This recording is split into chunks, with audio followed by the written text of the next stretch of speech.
Hey guys, welcome to this special edition of Fast Appeal. As you can see, we are in an office. One of my subscribers reached out to me asking me to come to their WeWork office and shoot a video here, and hence I'm very excited, like I've stated in my previous post. So this is very special to me. Thank you for all your support. So let's get into it. So it's that time where we are going to be reviewing the recently concluded India vs Australia Border-Gavaskar Trophy. We are just going to be splitting this particular video into 6 sections where I'm going to be talking about the cool data that came out of this particular series. Then we're going to look at the batting report card of Team India, the bowling report card of Team India. Differently, I'm going to do a coaching report card as well on how well Gautam Gambhir did as a coach.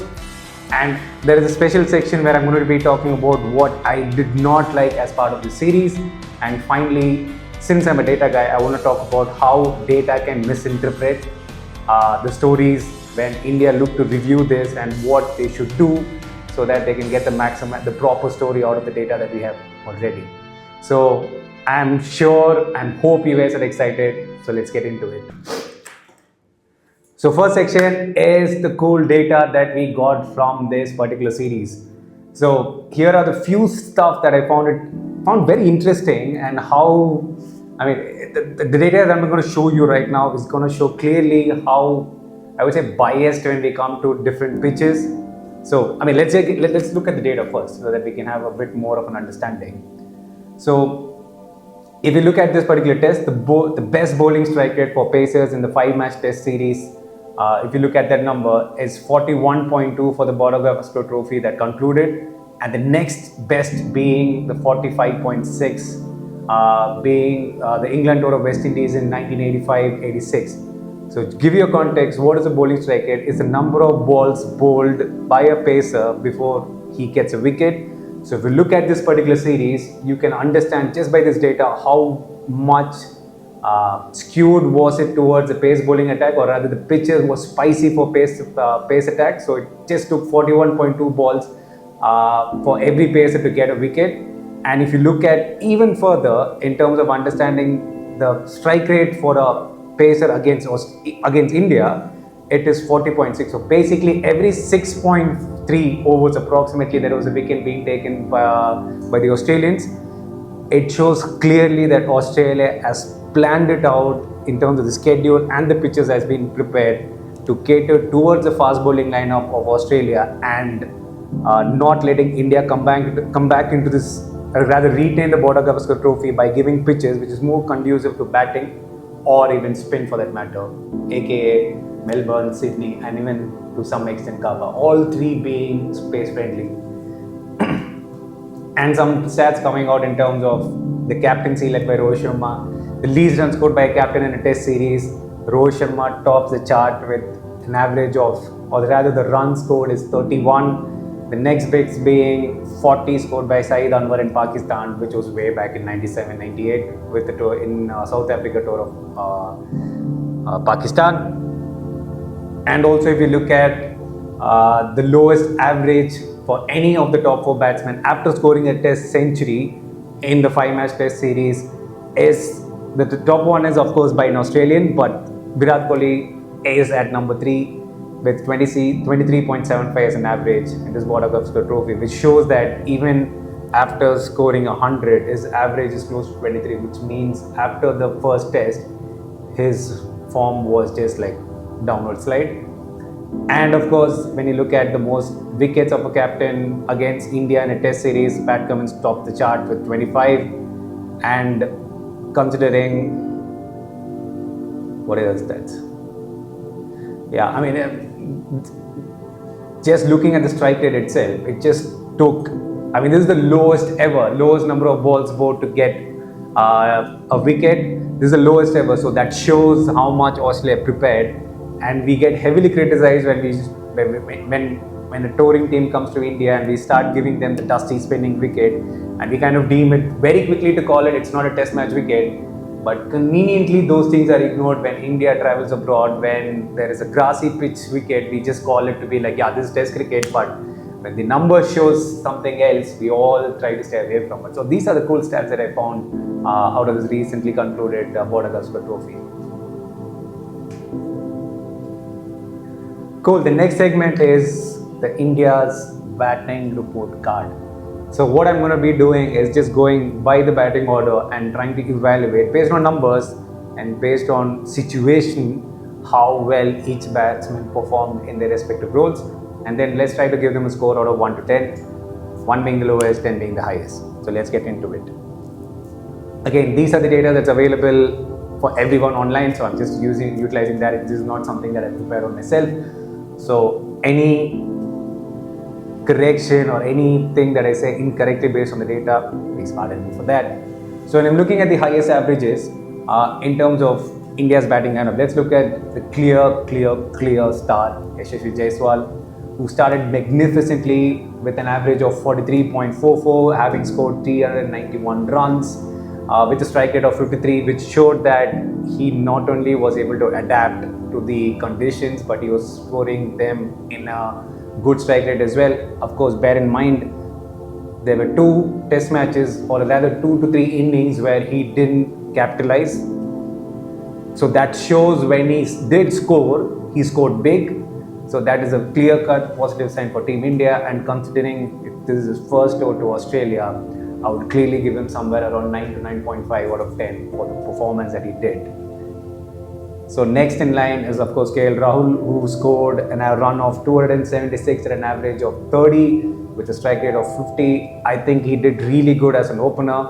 Of course the average would be much more, but yeah, we should mind the fact that we moved him up and down in terms of where the team required, with Rohit Sharma's move from number 6 to number 1 and moved them to number 3. Yes, he might have done excellently well, or rather his number would have gone up even further if we just let him to continue up bat at the top. But bear in mind, the job of a number 3 versus a number 1 is massively different. So hence, when KL Rahul moved down the order, it just disturbed his rhythm and he was just not able to play the same way in which he played. So I would not judge him heavily in terms of his dip from test match 1 to the last test match. Of course, it could have been better, but still, I would still give him a score of 7 to 7.5, considering the fact that KL Rahul is an experienced batter, and it was good to see him to come back into form. I just hope that he gets a continued run in the top order going forward. And next in line at number 3 is Shubman Gill. I mean, there has been a lot of conversation around Shubman Gill. He scored he played 3 test matches with 5 innings and strike rate at an average of 18.6, scoring 93 runs with the highest being 31. It's clearly not good enough for a number 3, and there has been a lot of talks as well where we need to look at that there is a mindset in which a number 3 should play. When he plays, it looks $1 million, but the moment he gets out, it just looks super silly. He's just not been able to convert those starts of 15, 20 or even 30 at sometimes into 50 to begin with, or even 100.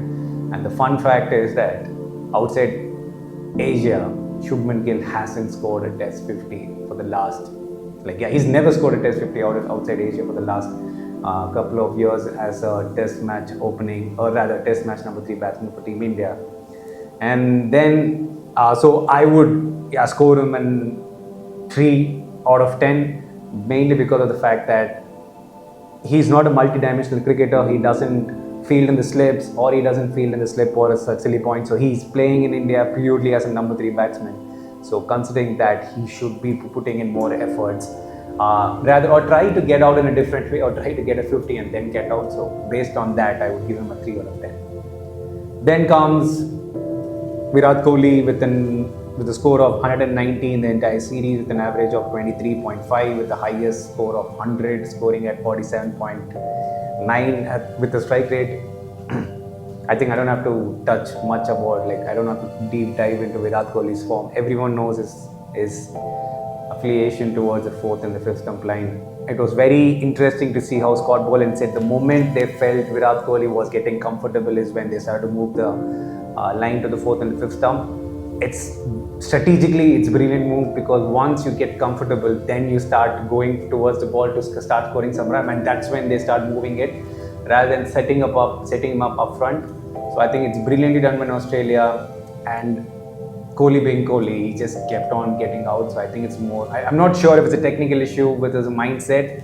Of course, every batsman has a technical flaw, no one is perfect. So I would not look at the technical flaw, but rather look at the mindset. Virat Kohli is too catered towards playing the 50 overs and T20 that it's just not happening, or the mental discipline that's needed to keep doing time and again to leave the ball offside or stuff, it's just not happening. My feeling is that not playing enough red ball cricket is hampering his mindset.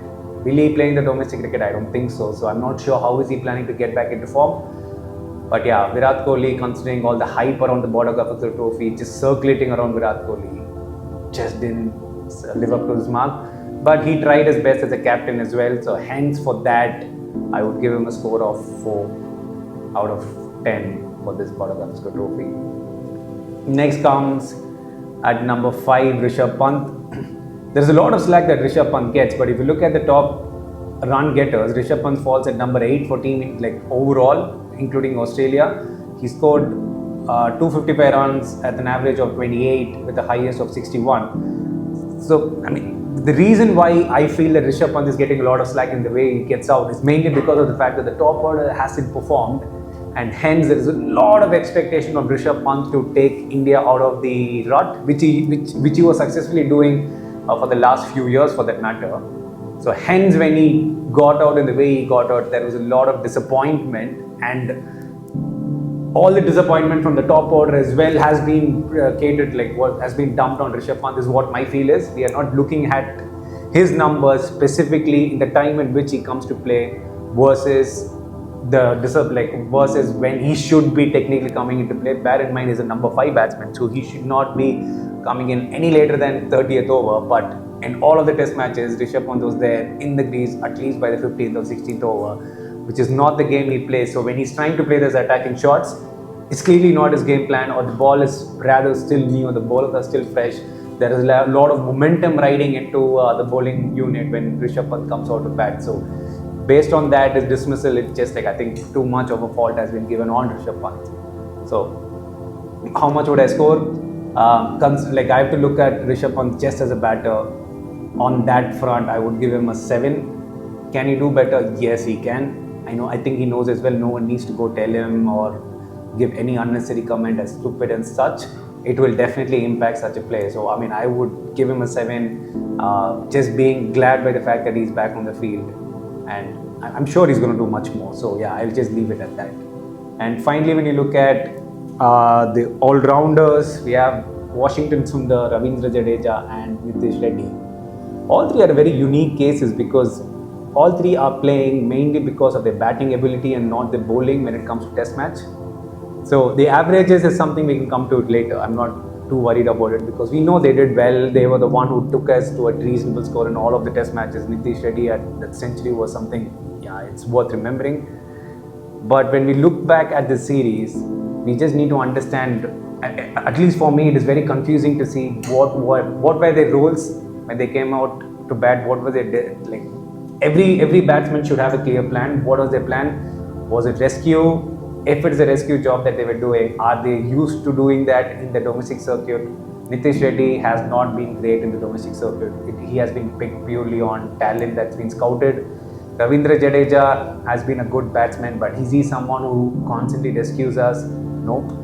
And even when you look at Washi, for Tamil Nadu, when he plays up the order, so he's batting at number 8 along with tailender. So that's a different game plan that's needed. So it's hard to judge them in terms of how they perform as a batsman. Just looking at the numbers and the data just doesn't justify giving them the scores. So I'm not going to be rating them, but rather just looking at the positive. All three did their jobs when it comes to different part of the test matches. They haven't collectively done together as a unit in the lower order, but each one stepped up when it mattered. So as a 3 together, I would give them a score of 8 out of 10. But going forward, I would clearly want them to have clear definition and objective when they get into batting. So next up is the bowling department. Let's see how they did. The topper of the chart, Bumrah, I don't want to touch upon him. Score a 10 out of 10. No discussions there. Clearly, he was the difference between India losing horribly versus India competing. So Not going to touch upon what Bumrah did. Bumrah did what he did. So yeah, let's look at the supporting act in this example. So Mohammad Siraj, there has been a lot of slack on Mohammad Siraj for not performing as much as the expectation. Let me give you an interesting stat. When you look at the number of overs bowled, right, 1 second, let me just try to get that. Yeah, Mohammad Siraj in the total series bowled 157 overs compared to Mitchell Starc, who bowled 153 overs. Siraj picked 20 wickets, Starc picked 18 wickets. Siraj had an economy of 3.9, Starc had an economy of 3.3. Now, when you look at this, Siraj, let's ignore the economy for first, but just looking at the number of overs and the number of wickets, Siraj did really, everyone said Mitchell Starc did an amazing job for Australia as a bowling unit. Siraj did equally good based on these numbers. But the reality of the fact is that the economy is where the game changer was, and how Starc was used versus how Siraj was used.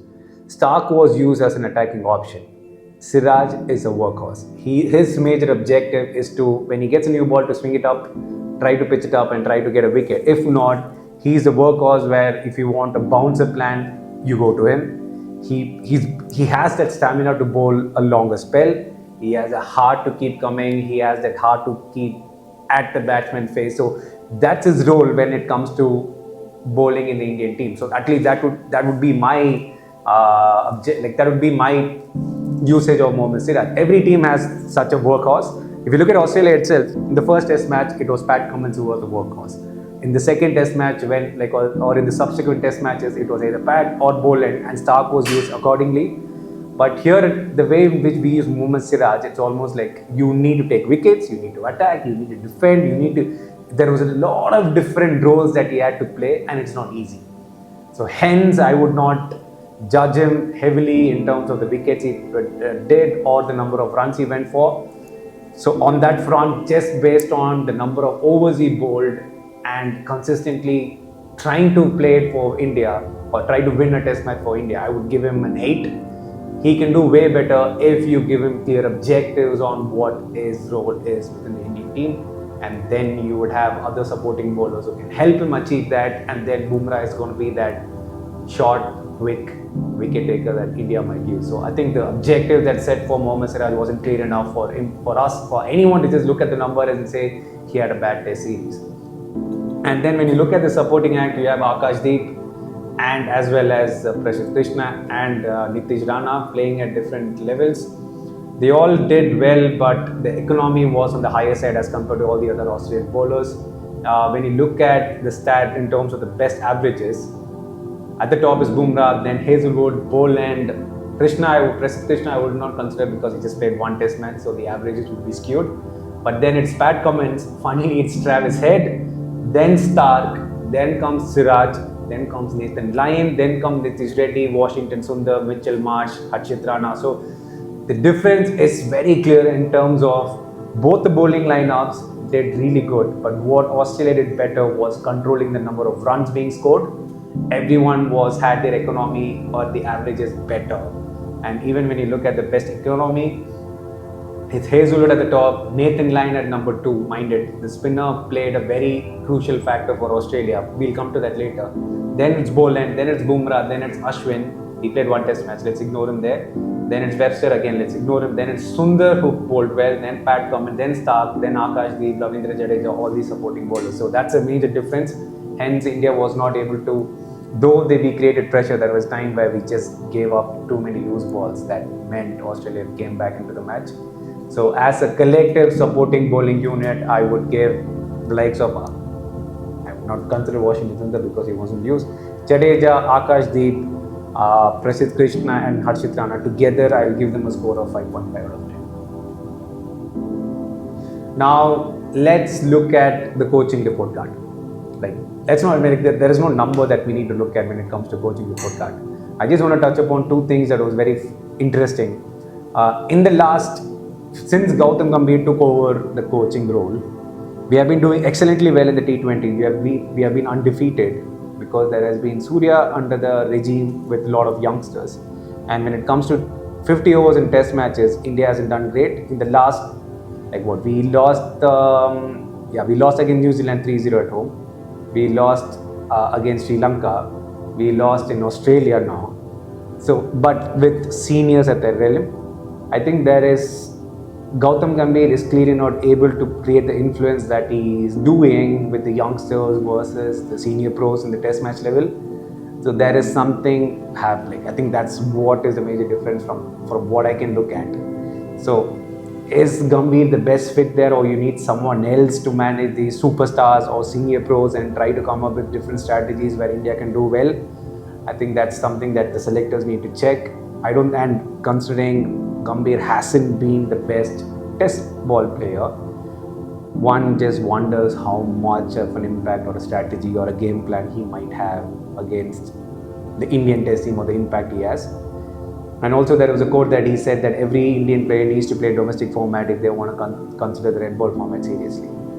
Excellent statement. But here's my question. If playing the domestic circuit is going to be giving you an upper edge in terms of performing, there were likes of Abhimanyu and Ishwaran was in the squad.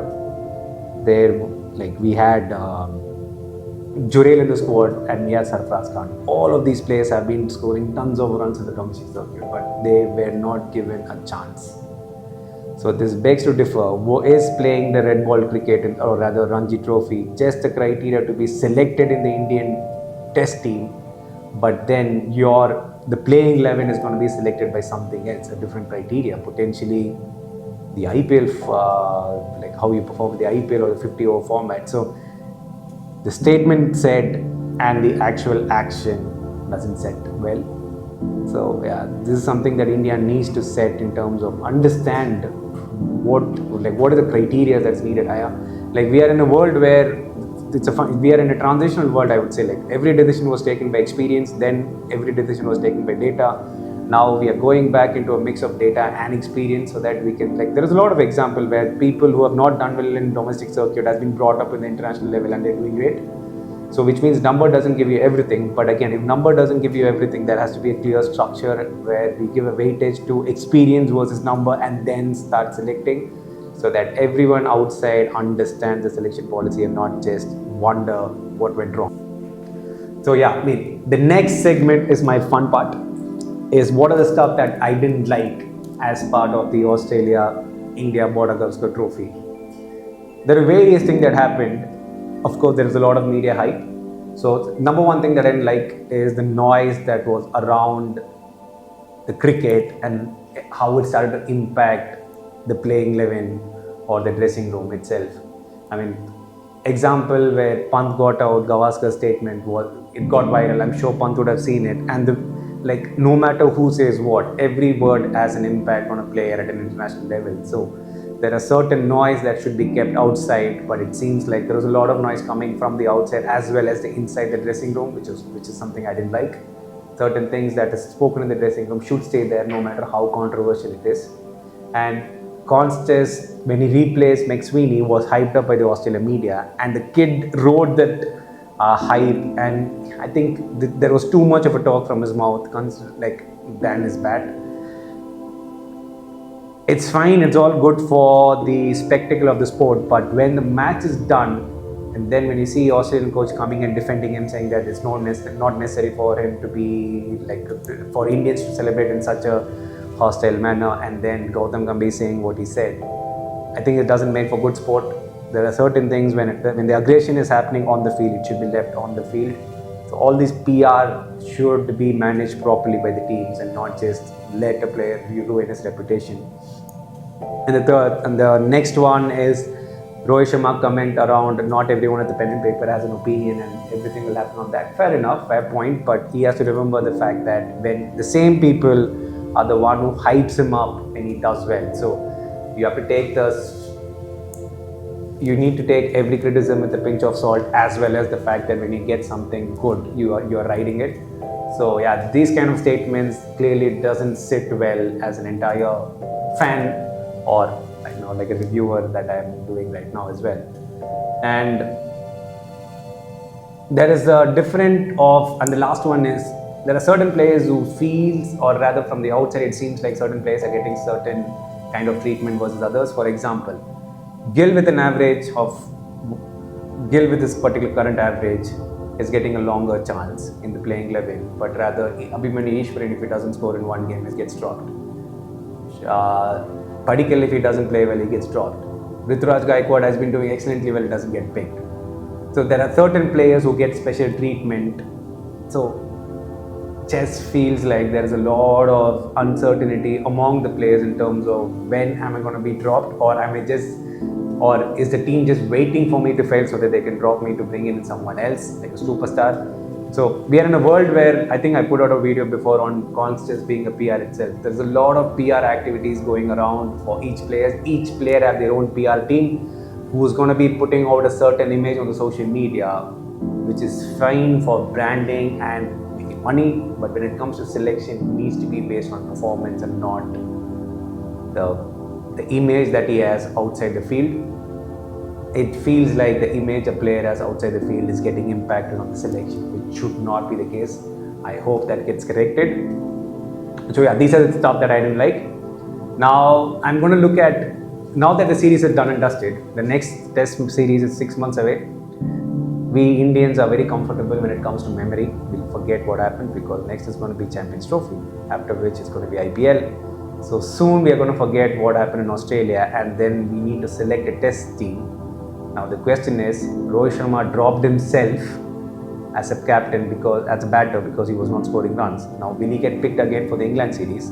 If so, what is the criteria? Like, is he going to prove his form, or it's just based on if he does well in Champions Trophy, he does well in IPL, we're just going to assume that he's going to do well in red ball cricket in England, especially when it swings around, and then he's going to select him back. So there are certain things that goes beyond the data, right? So I just want to give you a few examples where when you look at or reviewing the series purely by data, how wrongly someone can conclude if they don't have the understanding of certain scenarios and aspect which is where the coaching staff comes in, and when they start writing down notes, that's where everything comes in. You need to document everything properly so that the number has a story and not just number is going to give you a story. So let me give you a few examples. The first one is Washi, right? When you look back at Washi's number as a bowler, he bowled in total 37 overs with an average of 74, with a strike rate of 74 with an average of 38, and he picked up 3 wickets. So if we're going to just look at these numbers and judge Washi as a bowler, it will be incorrect, mainly because of the fact that he was only given a ball where everything, or all the options, A, B, C, D, E, F, G, everything was done and dusted, and India just wanted to just quickly get to the new ball. That's when he was given the ball and the field that was set up. And when you look at the runs that he scored, when you look at the batting averages, his average would be somewhere, he was averaging 22. So if he has picked, he was picked as a pure batsman who can bowl a bit. Considering that his average of 22 seems low, but again you should see in the number he played, in the circumstances he played, with the tailender who was with him when he was batting. So just looking at the numbers, it looks like Washington doesn't fit your team as an all-rounder, but the number just doesn't give you the full story, isn't it? And there is one more stat that I saw in terms of the number of drop catches. So we look at stat. Indian men dropped 9 catches versus Indian men dropped 9 catches, Australia dropped 16. Doesn't mean that we fielded well and Australia fielded poorly. When you just look at this number, it would seem to be the case. But if you deep dive into it a bit further, Australia created more chances, hence there were difficult chances that they didn't grab. Versus India didn't create enough opportunities, and in the opportunities that they created, they dropped 9 catches. So again, data doesn't give you the complete picture. And the last one is in the spinning department, right? This number would fascinate you. So when you look at Nathan Lyon as a bowler, he bowled a total of 122 overs, picking up 9 wickets with an economy of 2.7 and an average of 36, strike rate of 81. Considering that when you look at Indian bowlers, they didn't even bowl half the overs, didn't even pick up the wicket that they did. So can we judge Nathan Lyon versus our spinners and give a judgment saying that Nathan Lyon is a better spinner? Yes, he is a better spinner. But again, the holistic picture doesn't give you the entirety based on just on the data, right? Nathan Lyon was used as an attacking or a defensive option by the Australian, when India used our spinners was completely in a different way, and the way in which the field was set up was in a different way. So you cannot conclude that Nathan Lyon bowled better than Indian spinners, but rather how we used them. It's just funny that Nathan Lyon has the second best economy as compared to our spinners, where we were somewhere like Ashwin had the next best figures in terms of the spinner for India, in terms of economy as well. So Nathan Lyon did excellently well for the holding job, but just India didn't know how to use the spinners because there were too many options confusing the team, and it just doesn't put a clean picture on how well India bowled as a spinning unit as compared to Australia's. So yeah, that's it. That concludes this special edition. Let me know what you guys think. If you guys want me to do more reviews like this, let me know in the comment section. And of course, please do subscribe on our YouTube channel and follow us on our Instagram page as well. I'm putting a lot of effort just because I'm getting the kind of response that I get. So thank you so much for all the response, and until next time, this is a not so expert opinion from Prashant from Fast Appeal. Until next time.